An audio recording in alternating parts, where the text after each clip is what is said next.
Welcome back to the rest of the story. The 7600 is pretty well ready to be put back out of the way again. I went through and it's been looking kind of goofy looking without all four of its lights on it, but I just got done putting on that light that I lost last fall. Now it took a little bit more work than I was planning on because I had to take the roof off because the bracket that was broken off wasn't threaded, so the bolt actually had a burr on the back, so I had to take everything off the top plus the rear view mirror on the other side and pick it up just enough so I can take off two bolts and then spin right around and put them right back on. So the tractor is fully equipped with all of its lights, the relay works, and you gotta admit, I mean, these lights are so much brighter than the standard halogens. So this is with the added lights, and that's with just the two rear fenders. But also I got the two side lights plus everything up front. This tractor sees a lot of work after dark, mainly more in the fall. I mean, not really even that much in the winter. I mean, definitely more when we were milking cows. But right now, I'm just getting ready for spring. Yes, I did say spring. It is, it starts this month. The time changes tonight. But I did take note of the individual that said I should put those side lights on their own separate switch, so that way I could run all the lights at once. I may do that yet, but if I go to that amount of trouble, I'm probably going to take those lights back off and move them up onto the fenders, so that way they're up out of the way. They're not getting quite so covered in mud, because you got to watch these for getting warm. And you see they're starting to fill up with mud, and you got to keep these clean so it can stay cool.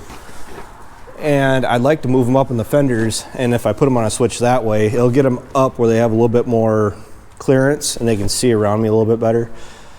So the 4640 needs to be started up. The 8235 is probably right behind it. I don't know about the rest of you, but seems how we don't have a shop or a heated shop or an enclosed heated shop, and everything is work done in the cold with one of the jet heaters. There's two of them right there. We gotta go through and do some spring cleaning. All of our junk and trash from throughout the winter, late harvest, is going to go away. This will be all cleaned up again. Probably end up parking the gator back in there like we typically do. That acid applicator, I've got this close to bringing the baler up today, other than the fact I need the skid steer down there to get the baler back out. So I have some stuff in the way that I can't. I might be able to do it if I take, yeah, well, maybe I can use the four-wheeler and I got a gravity box in the way. And the New Holland 258 roller-bar rake has not gotten any further being worked on than since last time you guys saw it. And I'm not really sure where we're gonna go with it. It's kind of on the back burner. I really just wanted to see where it was at. I mean, what it all really needed. Taking this bar off, we definitely need two bearings on each side of each of these. They're all going to get replaced, and probably this bar right here, and then all the teeth. Grease it, hook it up, make sure that the gearbox engages properly when you go to pull it forward, and it will be ready to go. Questions about this rake? We're still going to use the Rhino. Typically you use a rake like this in an operation like ours.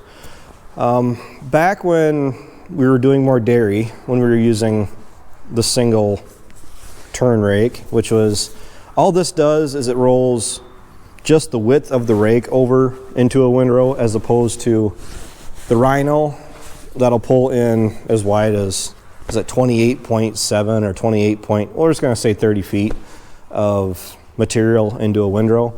Well, when you're making first crop, being able to turn over that heavy first cut into smaller windrows, and it still allows the wind to penetrate it, and allows it to dry out after you've already raked it up, is definitely beneficial by raking with something like this. Yes, you are going to be making more trips around the field as opposed to the Rhino rake, but the Rhino rake pulls in so much material that the air, the sunlight, the wind, if there is a wind or a breeze, it really can't penetrate that windrow.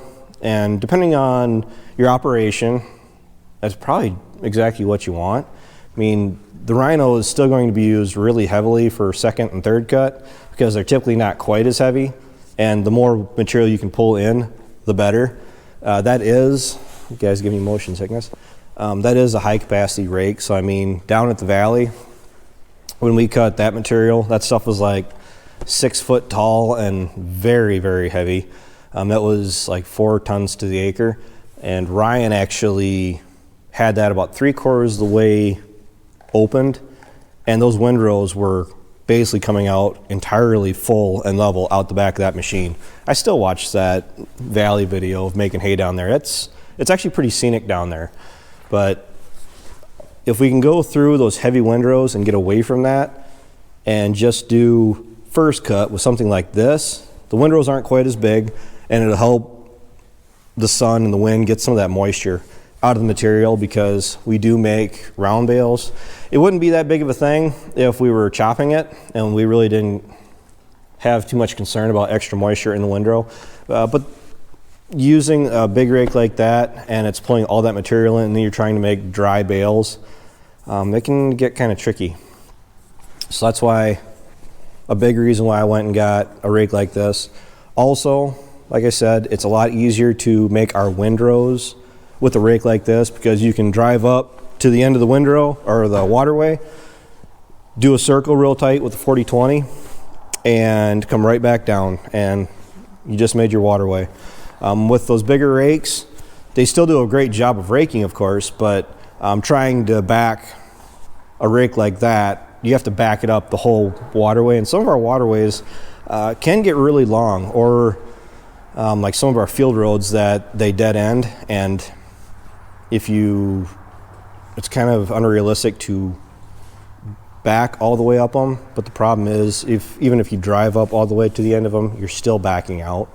So no, we're still using the 2 other rakes, that one more than the Gale, of course. So these 2 are probably going to be our primary rakes, because I do like the sweeping motion with that one. This one, it doesn't have the spinning wheels on it that completely covers the ground and it pulls everything in. Some people complain about that because you're getting sticks or whatever else in your fields. Well, if you're watching what you're doing, you're not getting sticks in your windrows and into your fields, so it really shouldn't be that big of a concern. With these, granted how fast they're turning, you're probably not, well, you're not getting a full sweeping motion like you are with that, so you're not likely to catch everything in it. But the big complaint I hear about with these roll-bar rakes is that these will actually wrap the windrow, and it actually has a wrapping effect with what it puts through it, so the windrow isn't just pushed together like if you see those big rotary rakes. These will actually kind of, what did he say? Basically kind of makes it into like a bigger ribbon. And that could present its own issues too. So this one, I mean, for the waterways, it'll get used pretty well all summer. I mean, even the Rhino rake, we got some material that alfalfa that we can use it for first cut, no problem. But depending on the regions and where you're wanting to go with them. So as far as the 46, maybe I'll do a video on cold starting that tomorrow, dropping the oil out of it and getting that ready to go.